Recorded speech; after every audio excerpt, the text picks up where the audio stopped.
हाँ तो नमस्कार प्यारे छात्रों, कैसे हो आप लोग। आई होप कि आप सब मस्त होंगे। सो हंसते रहे, मुस्कुराते रहे, स्वस्थ रहे और मस्त रहिए। तो प्यारे छात्रों, आप लोगों का क्लास अब आज है करेंगे भाई 3.2 सॉरी 3.1 प्रश्नावली 3.1 करने वाले हैं। तो आप लोग तैयार हो जाइए। और 3.1 में आप लोग बुक में देख चुके हो भाई, 3 ही सवाल है जो कि हमने इस पेज पे लिख लिया है। ठीक, ओनली फॉर भाई क्वेश्चन है, देख लो अच्छे से, ओनली फॉर क्वेश्चन है। तो क्वेश्चन हमारे पास आ गया है। तो अब यहाँ पर जो है हम इसका सॉल्यूशन अब आप लोगों को बताने वाले हैं। तो सबसे पहले ऊपर आप लोग क्वेश्चन देख रहे होंगे। ठीक, ऊपर यहाँ पर क्वेश्चन आप लोगों को दिखेगा।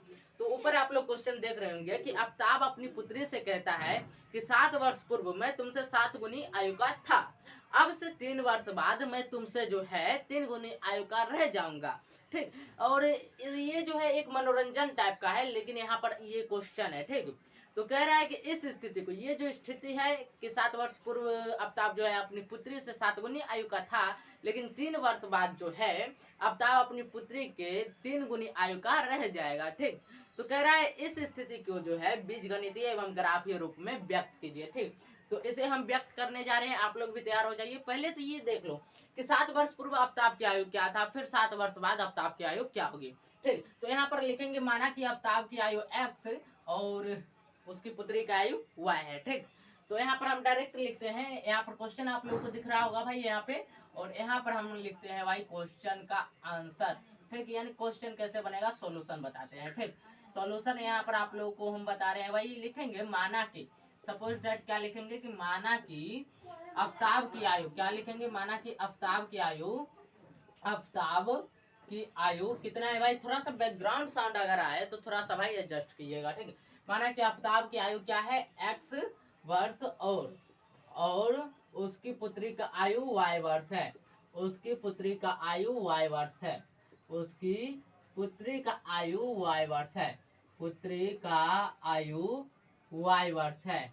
ठीक, आयु y वर्ष है। ठीक, ये चीज आप लोग लिख लीजिए, अपने कॉपी में लिख लीजिए।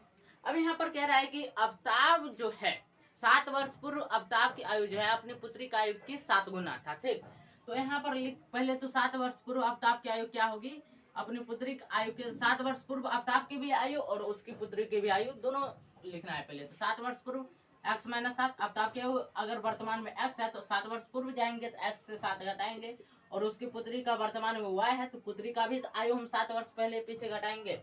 ठीक, लेकिन यहाँ पर कह रहा है कि क्वेश्चन कह रहा है आफ्ताब की आयु जो है 7 वर्ष पूर्व अपनी पुत्री की आयु के 7 गुना था। ठीक, तो यहाँ पर अपनी पुत्री की आयु के 7 गुना था, तो यहाँ पर गुना में हम 7 देंगे, y-7 गुना 7, ये वाला वैसे के वैसे ही रहेगा। ठीक, तो इसका जब समीकरण आएगा ये यहाँ पर लिख देंगे भाई प्रश्न के पहले शर्त से। ठीक, प्रश्न के पहले शर्त से। ठीक, ये चीज हम लिख दिए प्रश्न के पहले शर्त से। यहाँ पर ये चीज आप लोग भी लिख सकते हैं, इसमें कोई परेशानी नहीं है। प्रश्न के पहले शर्त से लिखने के बाद हमें ये इक्वेशन आया कि x-7 इक्वल टू में y-7 इंटू 7। ठीक, तो यहाँ पर x-7 का x-7 रहेगा, लेकिन यहाँ पर हो जाएगा भाई 7y-49।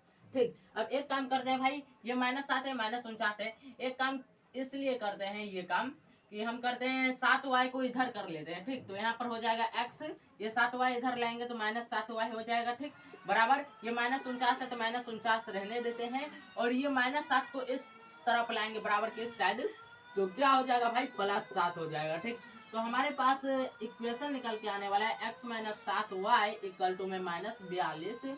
ये हमारा समीकरण नंबर 1 हो गया। ठीक, यहाँ तक किसी को कोई परेशानी नहीं होगी जहां तक मुझे उम्मीद है। ठीक, तो ये x-7y इक्वल टू -42 हो गया। अब ये प्रश्न के पहले शर्त से पहला इक्वेशन बना, तो प्रश्न के दूसरे शर्त से चलेंगे।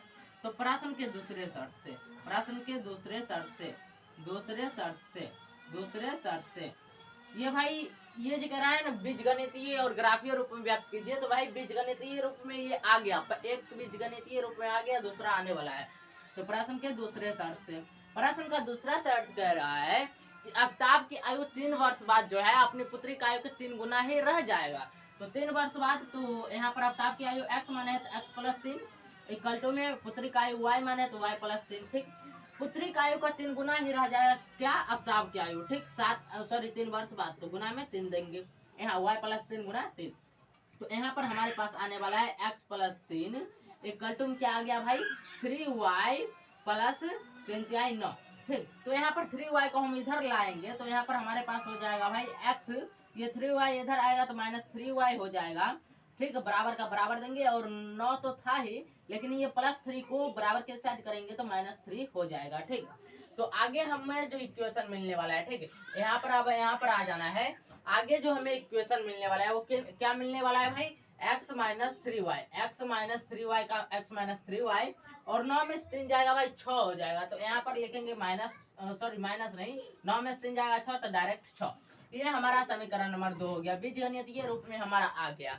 अब इसे जो है हमें ग्राफीय रूप में ना दिखाना है, तो ग्राफीय रूप में दिखाने के लिए हम क्या करेंगे भाई, समीकरण 1 का ग्राफ सारणी और समीकरण 2 का ग्राफ सारणी बनाएंगे। तो समीकरण 1 का ग्राफ सारणी लिखेंगे, समीकरण 1 का ग्राफ सारणी समीकरण 1 का, चलो भाई ग्राफ सारणी लिखते हैं।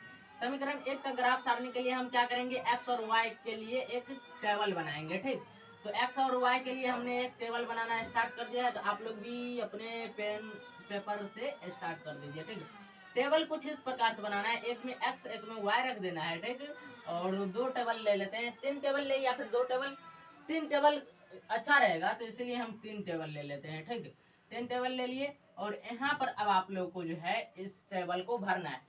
समीकरण 1 क्या है, x - 7y = -42। अगर x का मान हम -1 ले, ठीक, x का मान -1 ले तो हमारे पास जो है ये -1 बराबर के इस साइड आएगा तो क्या हो जाएगा भाई, -42 और -1 तो +1, तो यहाँ -41 होने जा रहा है, तो हमें ये सूट नहीं करेगा।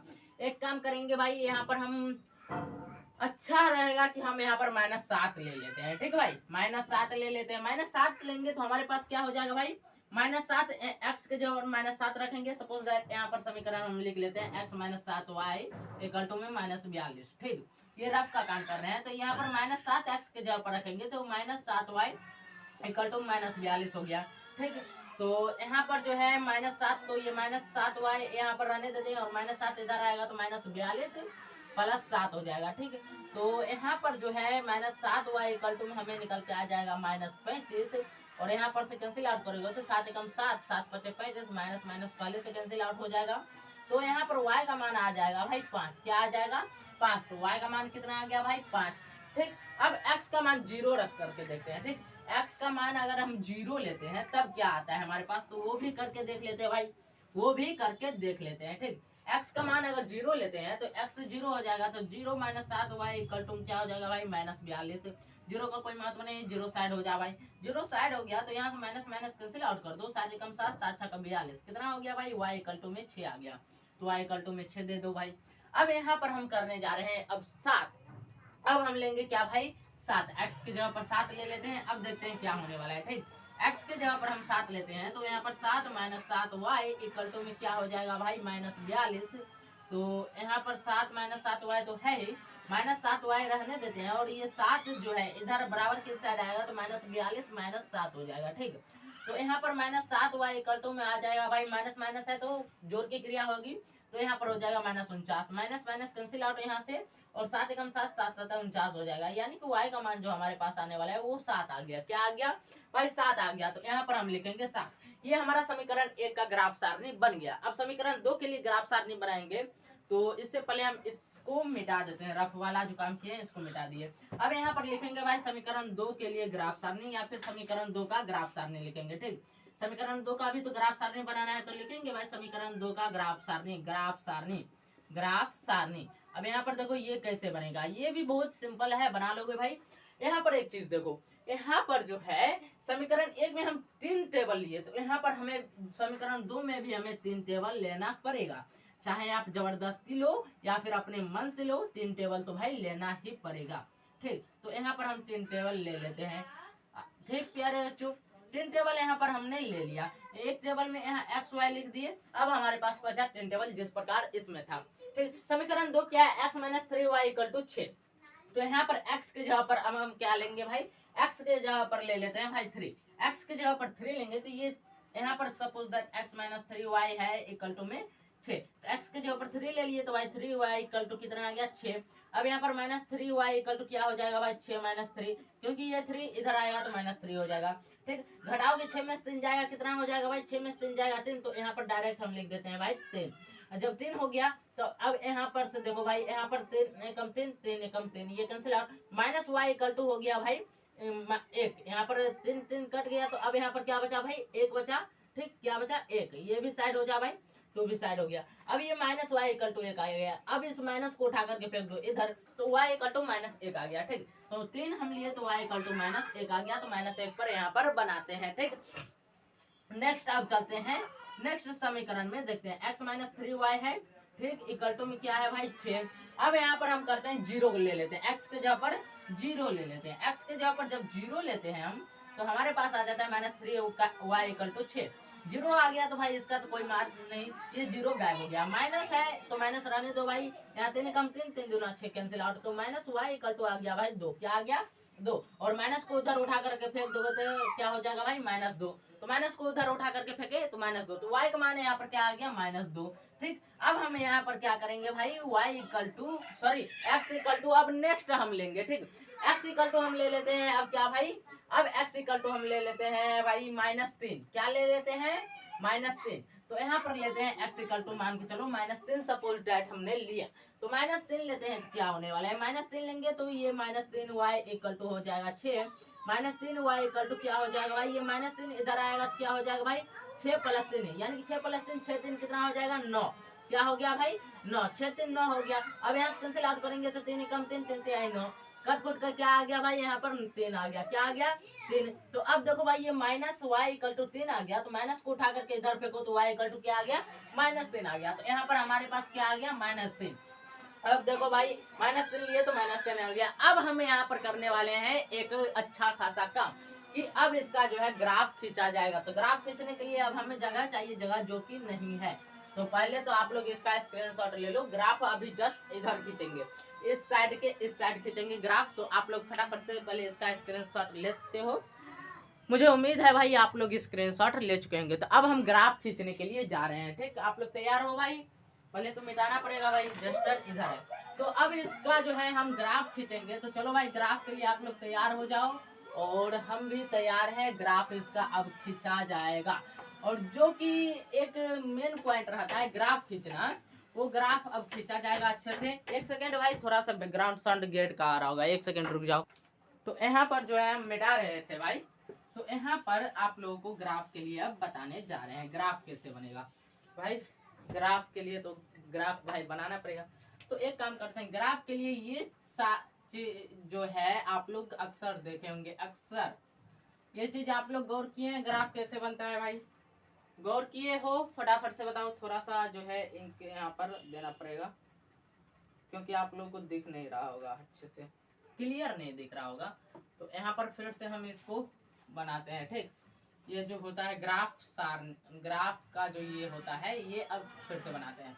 अब यहाँ पर जो है हम यहाँ पर एक चीज देखो, दोनों सरनी मैक्सिमम क्या है 7 और 7, -7 है और 7, मैक्सिमम 7 तक है। ठीक, तो हम मैक्सिमम कहाँ तक लेकर के जाएंगे भाई, 7 तक लेकर के जाना है, ऊपर नीचे सब जगह हमें 7 तक लेके जाना है। ठीक, ऊपर नीचे दाएं बाएं सारे जगह हमें 7 पॉइंट तक लेके जाना है, तो चलो भाई 7 पॉइंट तक लेके जाना है। हालांकि ये काम आपको ग्राफ में करना है, ग्राफ कॉपी में, लेकिन यहाँ पर बता देते हैं। अब देखो यहाँ पर इधर 7 पॉइंट लेते थे, 1 2 3 4 5 6 7, और इधर भी 7 पॉइंट, 1 2 3 4 5 6 7।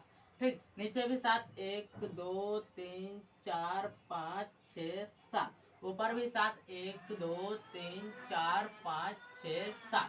ठीक, 7 पॉइंट सभी जगह ले लिए। अब यहाँ पर ज्यादा कुछ नहीं करना है भाई, पॉइंट बैठाओ। समीकरण 1 के लिए क्या है, -7 लिए तो आ गया 5। ठीक, x का मान -7 लिए, तो यहाँ पर हम लिख लेते हैं भाई, ये x अक्ष हो गया। ठीक, तो x डैश, और ये y अक्ष हो गया, तो y डैश हो गया। ठीक, मान बैठा लो भाई, 1 2 3 4 5 6 7, 1 2 3 4 5 6 7। ठीक, -1 -2 -3 -4 -5 -6 -7। ठीक, यहाँ भी -1 -2 -3 -4 -5 -6 -7। ठीक, अब यहाँ पर देखो भाई, ये मूल बिंदु जहाँ पर कटान बिंदु है ना, ये मूल बिंदु होता है, इसका मान 0 0 होता है। ठीक, तो अब देखो x x का मान हम कितना लिए भाई -7, तो -7 किधर है भाई, यहाँ पर है, x का मान -7। अब इसके जस्ट ऊपर हमें जाना है, ठीक, -7 यहाँ पर x का मान, ठीक। अब इस y का मान कितना आ रहा है 5, तो अब y तो भाई ऊपर की तरफ है, ठीक। तो हम यहाँ पर सीधे इधर जाएंगे ऊपर, 5 को इधर लाएंगे, y का मान 5 है, तो ये 5 वाला बिंदु को पकड़ेंगे और खींच के ले आएंगे इधर, ठीक। कहाँ पर बन रहा है भाई, यहाँ पर बन रहा है। ये हालांकि भाई डॉट लाइन होता है, ठीक। ये कौन सा लाइन होता है, डॉट लाइन होता है, ठीक। आप लोग ध्यान दीजिएगा, ये डॉट लाइन होता है, तो डॉट लाइन से आप लोग कवर कीजिएगा। ये जो हमारा बिंदु बन रहा है वो किसका बन रहा है भाई, -7,5 का ये हमारा बिंदु बन रहा है, -7,5 का, ठीक। अब नेक्स्ट हमारा बिंदु है 0,6, सॉरी 0 और 6। तो x का मान हमें 0 लेना है, तो y का मान 6 आ रहा है, तो x का मान यहाँ पर 0 लिए, तो y का मान हमें आ रहा है 6, तो यहाँ पर आ जाते हैं, ठीक। यानी कि यहाँ पर हमारा एक बिंदु बन रहा है, ठीक। क्या, तो 0,6 ये बिंदु बन गया। नेक्स्ट है 7,7, तो x का मान हम क्या लिए भाई 7, तो y का मान भी आ गया भाई 7। भाई ग्राफ कैसा बन रहा है, सो पहले देखो, x का मान 7 लिए, y का मान भी आ गया 7, एक यहाँ पर बिंदु बन गया। ग्राफ कुछ सही नहीं बन रहा है भाई, ग्राफ कुछ सही नहीं बन रहा है, कहीं न कहीं डिस्टर्बिंग तो है, क्योंकि ये स्ट्रेट लाइन होना चाहिए, वक्र लाइन बन रहा है, गड़बड़ है ग्राफ भाई, ग्राफ गड़बड़ है, ठीक। तो इसको एक काम करते हैं, मिला देते हैं, हमको क्या जाता है, ये त्रिभुज का रूप ले लेगा। एक काम करते हैं, मिला देते हैं, हमारा तो मिलाने का काम है, मिला दिए, ठीक। और समीकरण 2 वाला निकालते हैं। समीकरण 2 वाला क्या हो रहा है कि समीकरण 2 में x का मान 3 लिए, तो y का मान -1 आया, तो x का मान 3, y का मान -1, तो यहाँ पर नीचे में बिंदु बनेगा, ठीक। और उसके बाद ये 3 और -1 का बिंदु है, ठीक, 3 और -1 का। नेक्स्ट बिंदु क्या है भाई, 0 तो -2, x का मान 0 लिए, तो y का मान -2 आ गया, तो यहाँ पर ये बिंदु बन रहा है 0, -2 का, ठीक। और x का मान हम लिए, x का मान हम क्या लिए भाई 3, तो y का x का मान -3, तो y का मान आ गया यहाँ 0, -2 है, ठीक। x का मान -3 लिए, तो y का मान -3 आ गया, x का मान -3, y का मान -3, यानी कि यहाँ पर आ गया बिंदु, ठीक। तो ये हो गया -3, -3, ये वाला लाइन स्ट्रेट लाइन आया, कुछ तो बात है भाई। 0, -2 और ये 3, क्या है -1, 3, -1 पर ये भाई स्ट्रेट लाइन आ रहा है। बात क्या है, ये सीधा लाइन आया है, इसका मतलब वहां पर कहीं न कहीं हमने ग्राफ में गलती की है, ठीक। एक काम करते हैं, ये जो है ना समीकरण 1 वाला, इसको ठीक से देखते हैं। समीकरण 1 क्या था भाई, समीकरण 1 था, समीकरण 1 देखना पड़ेगा भाई। अब ताप की आयु x - 7 इक्वल टू था x, सॉरी y - 7y - 49, तो x - 7y इक्वल टू में क्या आया था भाई, इक्वल टू में आ गया था हमें -7, इधर आएगा तो -42 आ गया था ना, यानी कि x - 7y equal to -42, x -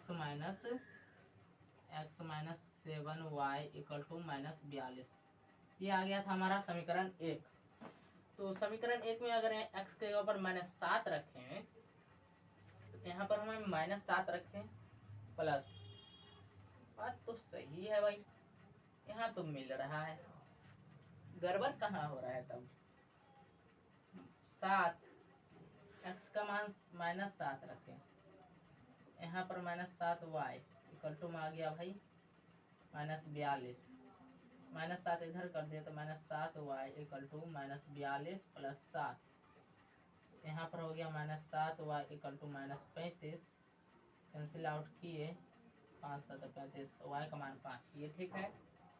x का मान 0 नहीं लेना चाहिए था, x का मान 0 लिए 0 नहीं लेना चाहिए था, हमने 0 के जगह पर 7 7 कर दिए। x का मान अब हम लिए 14, ठीक। एक्स का मान 14 लिए तो 7y equal to -42, -7y equal to क्या आ गया भाई, -42 -14, तो -7y इक्वल टू आ गया भाई -56, 7 8 56, 8 14 8 करके देखें, लेकिन बहुत बड़ा हो जाएगा भाई, बहुत बड़ा हो जाएगा। एक्स का मान अगर 0 ले, 7 का 42, 06 आ जाता है।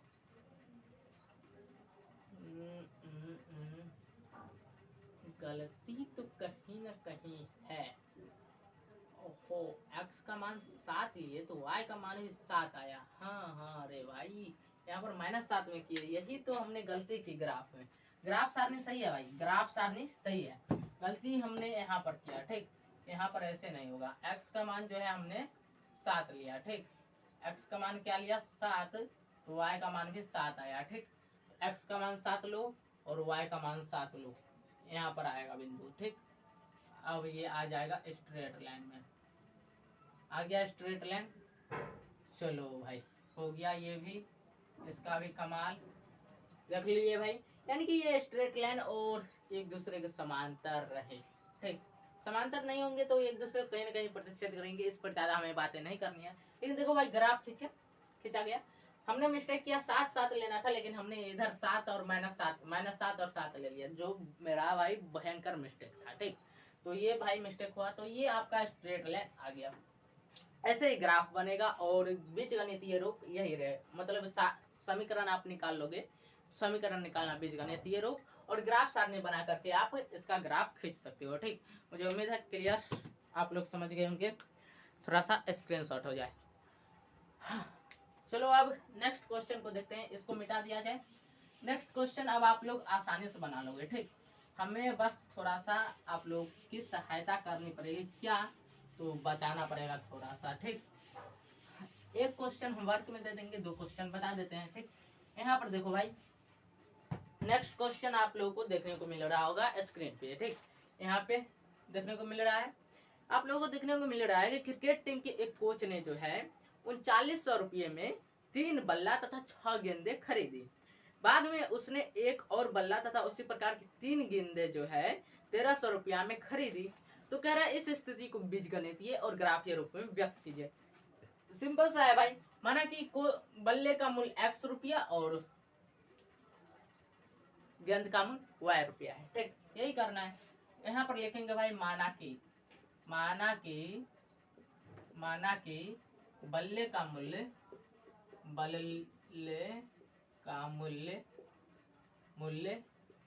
x रुपया और गेंद का मूल्य y रुपया है, गेंद का मूल्य y रुपया है। ठीक है, ये आप लोग लिख दीजिएगा। इसके बाद आपको क्या करना है भाई, कितने बल्ले, एक क्रिकेट टीम के कोच ने जो है क्या किया कि एक 3 बल्ला और 6 गेंदे जो है खरीदी 3900 रुपया में। 3 बल्ला है तो 3x और 6 गेंदे है तो 6y, कितने में खरीदा भाई, 3900 रुपया में, तो यहाँ 3900 लिख डालो। ठीक, नेक्स्ट आपका जो है ये प्रश्न के पहले शर्त से समीकरण नंबर 1 हो गया। प्रश्न के दूसरे शर्त से आपका क्या हो जाएगा, समीकरण 2। तो प्रश्न का दूसरा शर्त कह रहा है कि एक बल्ला और उसी प्रकार के 3 गेंदे, एक बल्ला है तो भाई x होगा ओनली फॉर 1 गुना x।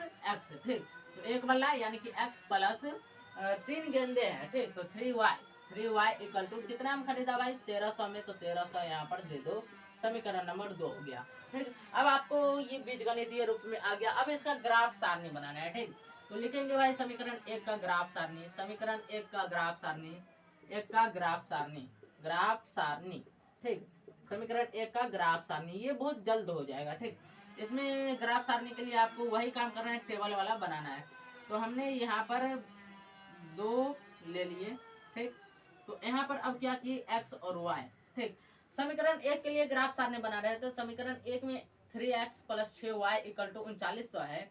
समीकरण 1 में अगर x का मान हम कितना ले भाई, अगर x का मान हम ले लेते हैं भाई 100 रुपया। ठीक, x का मान 100 लेते हैं तो y का मान हमें निकाल के आ जाएगा भाई, देख लेते हैं, 3x plus 6y equal to 3900 है।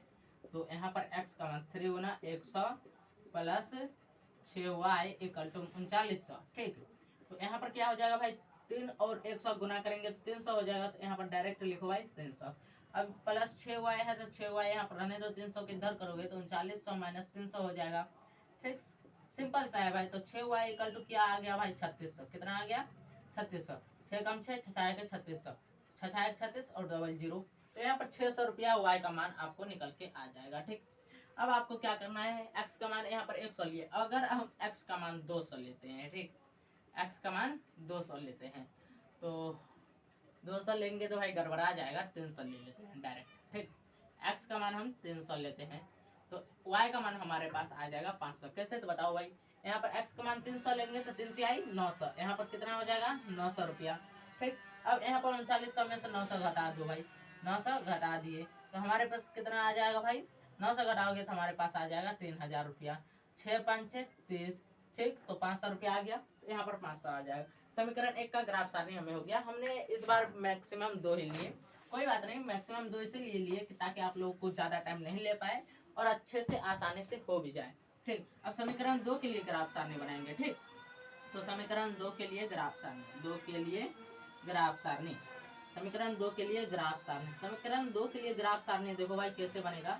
ठीक, इसी प्रकार से 2 लेंगे, फर्स्ट में 2 लिए हैं तो इसमें भी 2 ही लेंगे। ठीक, ज़्यादा लेने की जरूरत नहीं है।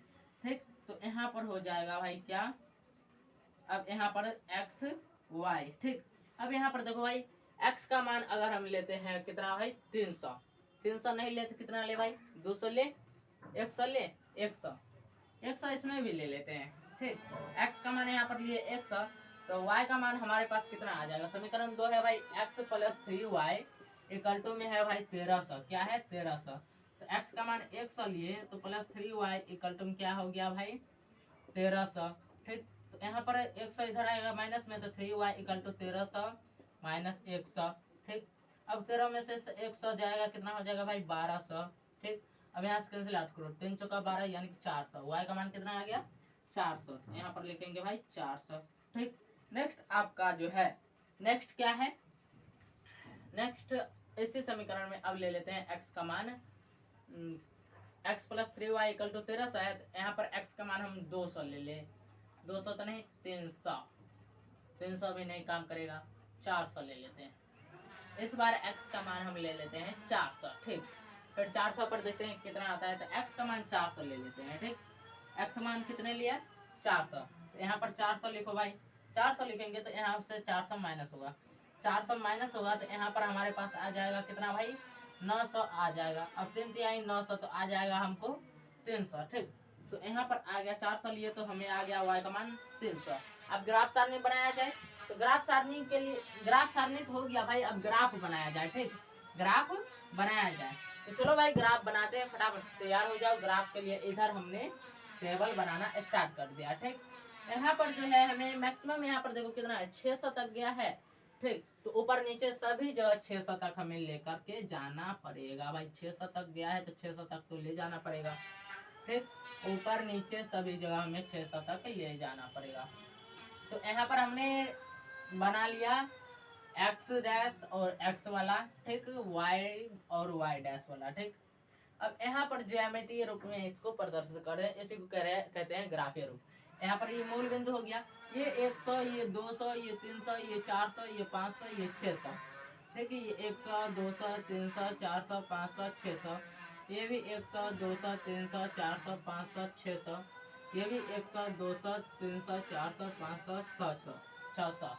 ठीक, तो इसी प्रकार से आप लोग भी बना लें, आप लोग कर सकते हैं ऊपर से नेमिंग, या फिर कर दें 100, 200, 300, ठीक, 400, 500, 600।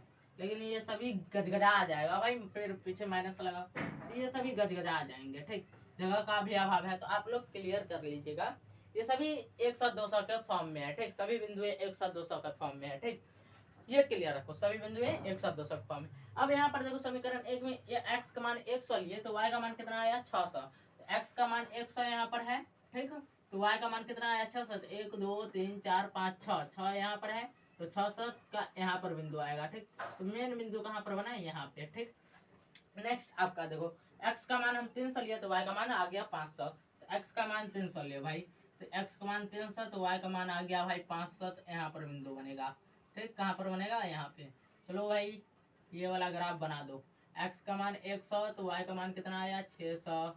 ठीक, x का मान 300 लिए, तो y का मान आ गया 500। ठीक, अब ये वाला हो गया, इसको तीर का चिन्ह दे करके दर्शा दिए।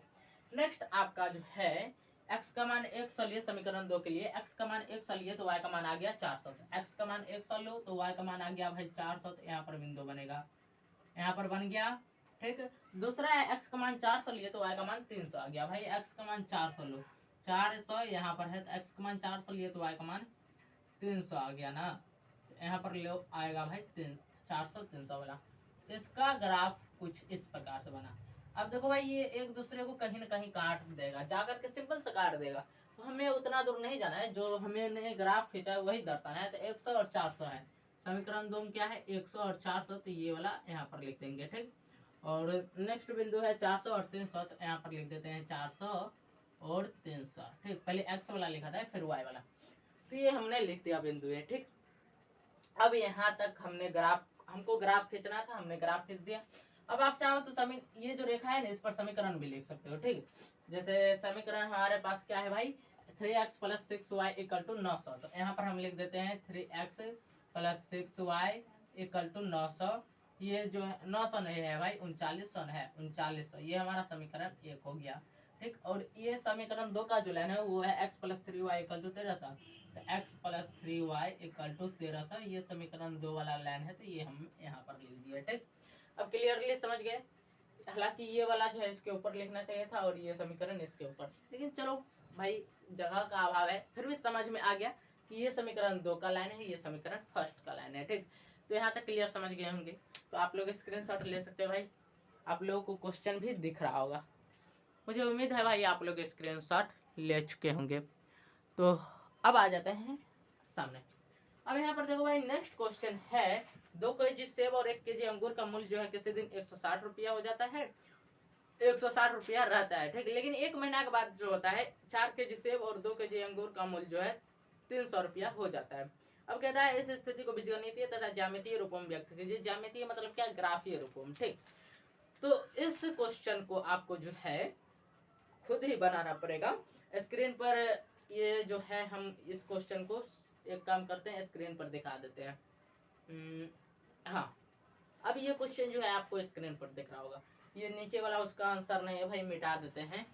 क्वेश्चन ऊपर में फर्स्ट सबसे ऊपर टॉप पे तीसरा नंबर क्वेश्चन दिख रहा होगा, और ये क्वेश्चन आप लोग के लिए जो है इसका आंसर नीचे में नहीं है, इसलिए इसको मिटा दे रहे हैं। ठीक, टॉप पे आपको जो है क्वेश्चन दिख रहा है, फटाफट से बताओ। तीसरा क्वेश्चन आप लोगों को टॉप पे दिख रहा होगा सबसे ऊपर। ठीक, तो इसको अब आप लोगों को जो है तीसरा क्वेश्चन को खुद से बनाना है। ठीक, तो डू योर सेल्फ, यानी कि इस क्वेश्चन को आप लोग खुद से बनाइएगा। ठीक, और ये क्वेश्चन बहुत ही सिंपल सा है, जिस प्रकार से ये 2 क्वेश्चन बनाए हैं उसी प्रकार से ये क्वेश्चन बने। क्या कि 2 केजी सेब और 1 केजी अंगूर का मूल्य जो है किसी दिन 160 रुपया हो जाता है, तो माना कि सेब का मूल्य 100 और अंगूर का मूल्य y है। अब 2 केजी सेब और 1 केजी अंगूर का मूल्य 160 रुपया हो जाता है, तो 2x plus Y equal to 160 लिख देंगे, समीकरण 1 हो जाएगा। ठीक, और कह रहा है 1 महीने के बाद जो है 4 केजी सेब और 2 केजी अंगूर का मूल्य 300 रुपया हो जाता है, तो यहाँ पर क्या लिखना है? 4x plus 2y equal to 300, ये समीकरण 2 आपका हो जाएगा। ठीक, और समीकरण 1 2 आपके पास निकल गया, तो आप समीकरण 1 और 2 का ग्राफ सारणी बना लो, और ग्राफ सारणी बनाने के बाद आप क्या करेंगे? इसका ग्राफ खींच लेंगे, और इसका जब आप ग्राफ खींच लेंगे तो आपको बन जाएगा भाई सिंपल सा। इस प्रश्नावली 3.1 में आप लोगों को बस 3 क्वेश्चन था, लेकिन 3 क्वेश्चन ही आपका आधा घंटा टाइम लिया, लेकिन समझने में जो फायदा है, अगर आप एक क्वेश्चन को समझ गए तो उस टाइप के जितने भी क्वेश्चन आएंगे, 2 क्वेश्चन को समझ गए, अब उस टाइप के जितने भी क्वेश्चन आएंगे, चाहे बोर्ड एग्जाम में आए या फिर सिंपल एग्जाम में आए, आप वो क्वेश्चन नहीं छोड़ सकते, आप वो क्वेश्चन बना लोगे भाई। पर ध्यान रहे ये क्वेश्चन कभी कभी 2 नंबर वाले में पूछ दिया जाता है, तो इसलिए हमने चर्चा कर दी। आप लोगों को घबराना नहीं है, 2 नंबर में पूछेगा क्वेश्चन तो बना करके आ जाओगे भाई, मुझे उम्मीद है आप लोग बना करके आ जाओगे। तो आज के लिए बस इतना ही रहने देते हैं, मिलते हैं नेक्स्ट क्लास में, और प्रश्नावली 3.1 समाप्त। मुझे उम्मीद है आप लोग क्लियर समझ गए होंगे, मिलते हैं नेक्स्ट क्लास में, तब तक के लिए हंसते रहिए, मुस्कुराते रहिए, स्वस्थ रहिए और मस्त रहिए। और यहाँ तक भाई आप लोग क्लास कर रहे हैं तो अब समझ सकते हो भाई यहाँ तक क्लास की हो तो भाई प्लीज चैनल को सब्सक्राइब करके बेल आइकन को ऑल पे प्रेस कर लीजिएगा। हमने एक एक बात समझाया और हमने पहले भी आपको बताया कि इसमें कोई सोल्यूशन नहीं है, इसमें अच्छे से देख लो भाई। यहाँ पर ओनली फॉर जो है क्वेश्चन लिखा हुआ है, सोल्यूशन कोई भी नहीं है, कोई भी सोल्यूशन इसमें नहीं लिखा हुआ है। काला पेन से ओनली फॉर क्वेश्चन है, ठीक, कोई सोल्यूशन नहीं है। तो मुझे उम्मीद है आप लोग क्लियर समझ गए होंगे। समझाने के लिए हमने पूरा चीज समझा दिया, टोटल चीज समझा दिया। आप लोग का जो काम है वो काम आप लोग कर दीजिएगा, ठीक। मिलते हैं नेक्स्ट क्लास में, ठीक। तब तक के लिए जय हिंद, जय भारत।